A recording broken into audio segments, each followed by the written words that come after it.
So Samson Etodo joins us anyway. He joins us via Skype this morning. Good morning, Samson. Thank you for joining us today.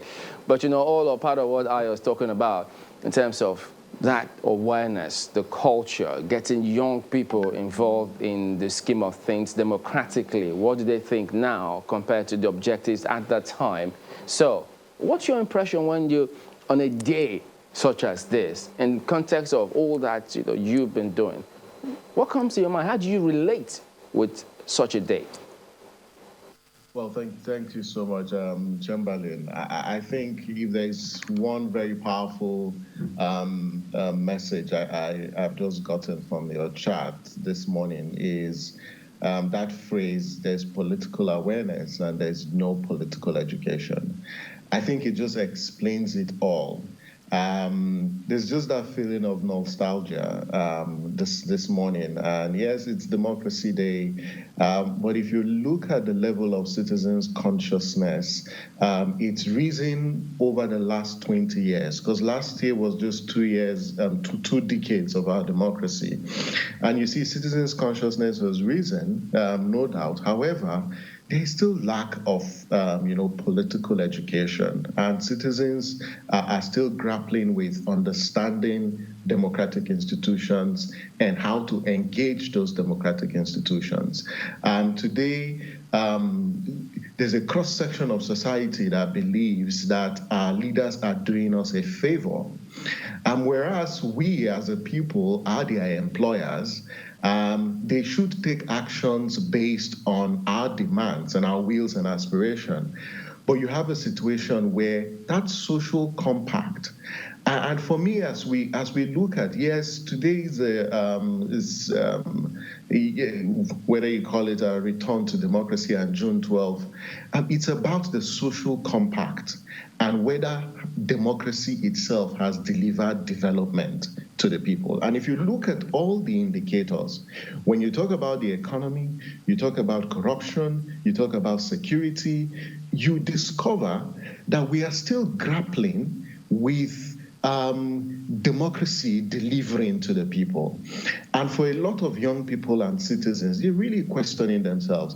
How come we have a state that does not protect its citizens and provides for its welfare? And that is why democracy may not make any sense to citizens if at the end of the day, people are not lifted out of poverty. Look at the last 20 years.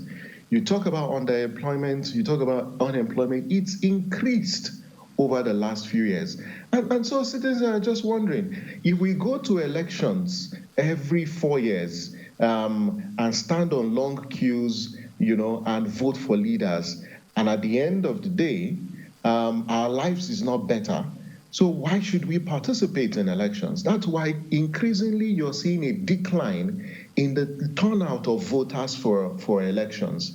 That is a manifestation of this lack of faith and trust in public leadership. And trust me, Chamberlain, we will continue to witness this decline in turnout of voters for elections because governance has failed the people. That's a very serious thing that you've just said right there, Samson. The fact that governance has failed people. I don't know if it is something that you think will encourage people to go out, or people will encourage people to even venture into politics to try to make anything better. I think it's tragic for us to say that governance has failed the people, but we have to find a way to redress that. It's like saying democracy has failed, isn't it? Absolutely. And that's the point you made about political education, quite frankly. It's a very powerful point. And I hope that Nigerians would really build on this, that we need political education. And what is political education? It's simply understanding how politics works, understanding these democratic institutions, and making these institutions work for our common good. We can't just fold our hands and say there's nothing we can do. I'll give you a classic example of what's happening, and it's about the control of infectious diseases bill introduced in the National Assembly, and how citizens rose up in their large numbers to speak against some provisions of the bill. First, the National Assembly, particularly the House, wanted to pass that bill without public consultations, without public scrutiny. But citizens rose up and demanded that National Assembly to subject that bill to public scrutiny and public hearing. The National Assembly had no choice but to hearken to the voices and the demands of citizens. That is democracy at play. That kind and level of engagement that we're seeing with the in control of infectious diseases bill is what we should transport into other bills, like the constitutional amendment bills, the budget. For instance, with the budget amendment that was made yesterday, citizens engaging and asking the right questions.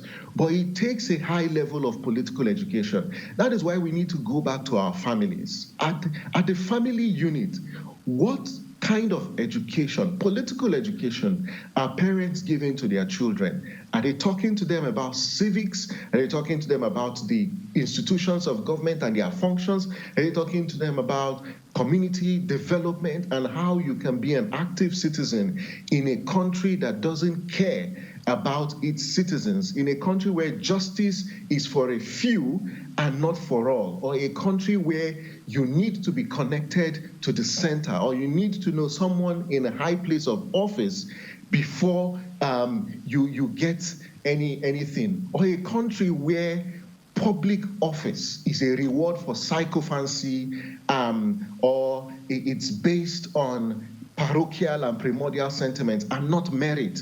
We need to educate the vast majority of our people, and that is where it starts from. And our education system, it is so tragic that our universities today, that should be a platform of political socialization and leadership development, they failed in that responsibility.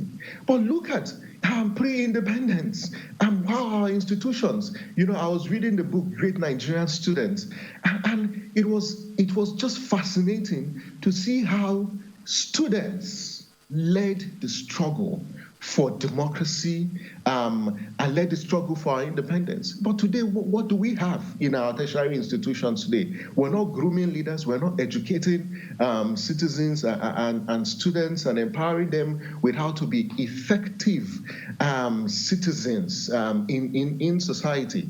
And then, of course, the media and even our government institutions. Now, if you look at our institutions, and when I reflect over the last 20 years of our democracy, I look at our democratic institutions and whether these institutions have evolved over the last 20 years to promote their constitutional mandate and deliver results to the people. And quite frankly, it's such a mixed bag. Yes, there have been some marginal gains, but I dare say that we still have very weak democratic institutions. That is why upholding rule of law and constitutionalism has been a fundamental challenge. Look at the judiciary today. We talk about the independence of the judiciary. In the last few years, if I can just speak.